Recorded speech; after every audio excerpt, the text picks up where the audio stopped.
Back to back series আছে বা ODI T20 অনেক ম্যাচ আছে। তো আমরা একটা জিনিস তো অবশ্যই আছে যে আমরা কিছু খেলা দেখতে চাই। অ্যাট দ্য সেম টাইম আমরা কিন্তু একটা জিনিস সবসময় বলি যে আমরা আমাদের ফার্স্ট প্রায়োরিটি কিন্তু ম্যাচ জেতা। সো সেটা আমরা যেন ওভারলুক কখনো না করে সেই দিকটা আমাদের মধ্যে থাকে। তার মধ্যে যদি আমরা কিছু চেঞ্জ করতে চাই সেটা করি। আর ওয়ার্কলোড ম্যানেজমেন্ট একটা ব্যাপার থাকে, সেই জন্য আমরা কিছুটা চেঞ্জ এনেছি। আমাদের টেস্ট টিমে নিয়মিত যারা ফাস্ট বোলার আছেন তাদেরকে আমরা বিশ্রাম দিচ্ছি এই সিরিজে। আমি বরং টিমটা বলি না, তাহলে আপনাদের সুবিধা হবে। বলে দেখো ক্যাপ্টেন নাজমুল হাসান শান্ত, সাদমান ইসলাম, মাহমুদুল হাসান জয়, তানজিদ তামিম,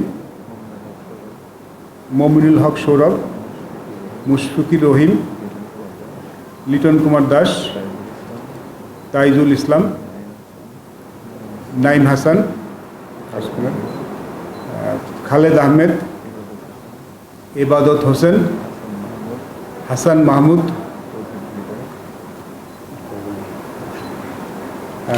আমরা একটা নতুন প্লেয়ার ইনক্লুড করেছি এখানে এই লাস্ট টেস্ট টিমদের, তহিদ হৃদয়,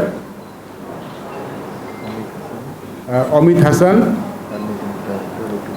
আর একটা নতুন খেলার আমরা যেটা বললাম যে এর মধ্যে আমরা দেখতে চাই, তার মধ্যে একজন খেলোয়াড়কে আমরা দেখতে চাই, সেটা হচ্ছিল রবিউল হক, আমাদের পোটেনশিয়াল বোলিং অলরাউন্ডার। আপনারা জানেন যে আমরা একজন বোলিং অলরাউন্ডার করছি। তো এই সিরিজটাতে আমরা একটু যদি দেখার সুযোগ থাকে তাকে দেখে নিব। Rabiul Haque is been good from last BCL ফাইনালে খুব ভালো খেলেছে, লাস্ট 3-4 বছর ধরে ফার্স্ট ক্লাসে একজন পরীক্ষিত অলরাউন্ডার। তাকে আমরা একটু সুযোগ দিয়ে দেখতে চাই এই সিরিজটাতে, টেস্ট সিরিজে। বেসিক্যালি আমাদের, আমি যদি বলি যে 3টা চেঞ্জ বলি, আমি pretty much same. Najmul Hasan Shanto, Shadman Islam, Mahmudul Hasan Joy, Tanzid Tamim, Mominul Haque Sourav, Mushfiqur Rahim, Liton Das, Taijul Islam, Nayeem Hasan, Syed Khaled Ahmed,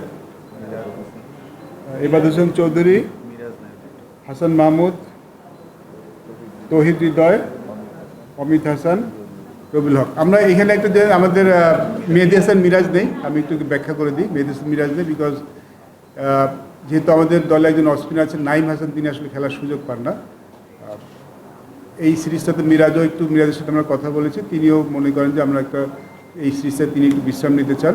তো এই সুযোগে তাকে আসলে আমরা বিশ্রাম দিয়েছি এই সিরিজটা। অমিত হাসান আছেন তবে 11টা আসলে ডেফিনেটলি দেখুন, I think Zimbabwe very good side, এবং অমিত হাসান কিন্তু আমি দলে নিয়েছি খেলানোর উদ্দেশ্যে নেই। যদি সুযোগ থাকে ডেফিনেটলি তিনি খেলবেন সবাই। জি জি জি, সেটা হতে পারে, হ্যাঁ, সেটা হয়তো ওইখানে যে আমরা সিদ্ধান্ত নেব।